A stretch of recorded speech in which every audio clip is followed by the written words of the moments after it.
Assalamualaikum warahmatullahi wabarakatuh. Nama saya Kori Ahirawati, NPM 20.01.01.0041, Prodi Pendidikan Agama Islam kelas B. Di sini saya akan mempresentasikan materi bahasa Indonesia, yaitu tentang konstruksi sintaksis. Yang pertama, pengertian sintaksis. Sintaksis berasal dari bahasa Yunani, terdiri dari kata san dan tatein yang artinya mengatur bersama-sama. Secara lebih luas, sintaksis adalah cabang ilmu linguistik yang membahas tentang struktur internal kalimat. Struktur internal kalimat yang dibahas antaranya frasa, kata, klausa, dan kalimat. Dalam satuan sintaksis dibedakan menjadi dua kata, yaitu kata penuh dan kata tugas. Kata penuh adalah kata yang secara leksikal mempunyai makna atau mempunyai kemungkinan untuk mengalami proses morfologi. Kata tugas adalah kata yang secara leksikal tidak mempunyai makna,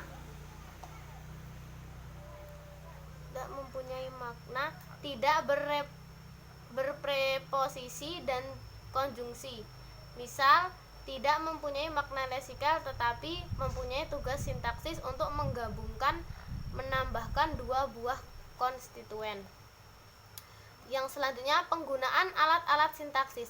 Alat sintaksis ada 4, yaitu bentuk kata, konektor, intonasi, dan urutan kata. Yang pertama, bentuk kata. Bentuk kata dalam bahasa Indonesia serta bahasa Latin tidak sama. Dalam bahasa Latin itu bentuk kata berperan mutlak, sedangkan di dalam bahasa Indonesia itu tidak. Dalam bahasa Latin, urutan kata itu hampir tidak memiliki peran, sedangkan di dalam bahasa Indonesia itu sangat memiliki peran penting. Contoh, ibu menyapu lantai dan ibu disapu lantai. Alat sintaksis yang kedua yaitu konektor. Konektor bertugas untuk menggabungkan satu konstituen dengan konstituen lainnya, bisa dikatakan sebagai konjungsi. Contohnya, untuk acara malam tirakatan, seksi konjungsi membeli buah jeruk, apel, pisang, duku di pasar Johar. Alat sintaksis yang ketiga yaitu intonasi. Dalam bahasa Indonesia, intonasi akhir kalimat ditandai oleh tanda titik, tanda tanya, dan tanda perintah. Contoh,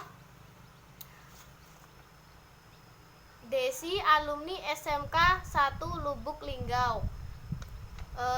Tanda tanya merupakan digunakan untuk kalimat pertanyaan yang diucapkan dengan intonasi naik. Alat sintaksis yang selanjutnya yaitu urutan kata. Urutan kata ini merupakan letak kata atau posisi kata yang satu dengan yang lain dalam suatu konstruksi sintaksis. Dalam bahasa Indonesia, urutan kata ini sangat penting.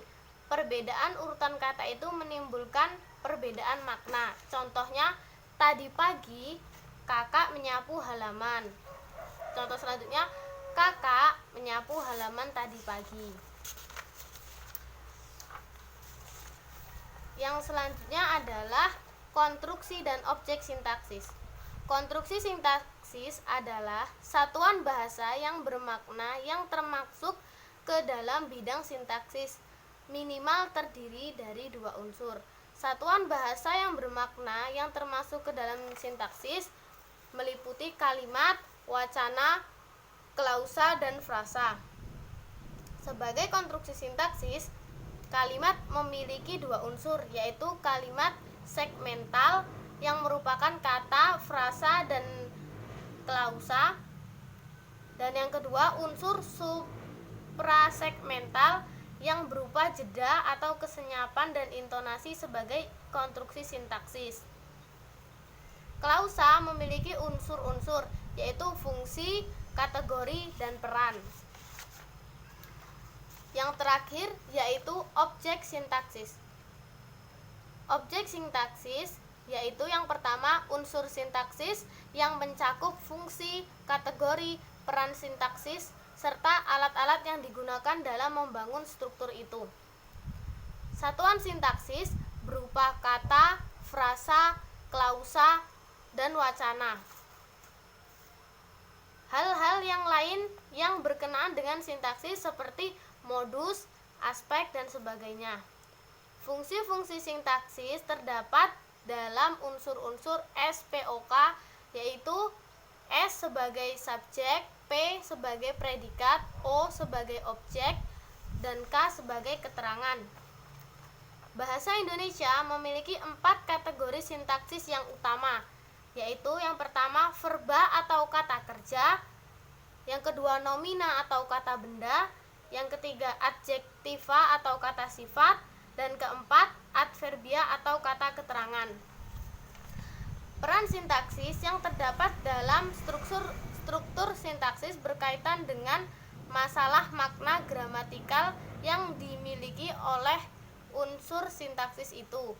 Makna gramatikal unsur-unsur leksikal yang memiliki fungsi-fungsi sintaksis sangat tergantung pada tipe atau jenis kategori kata yang mengisi fungsi predikat dalam struktur sintaksis itu. Demikian yang dapat saya sampaikan, kurang lebihnya saya mohon maaf. Saya akhiri. Wassalamualaikum warahmatullahi wabarakatuh.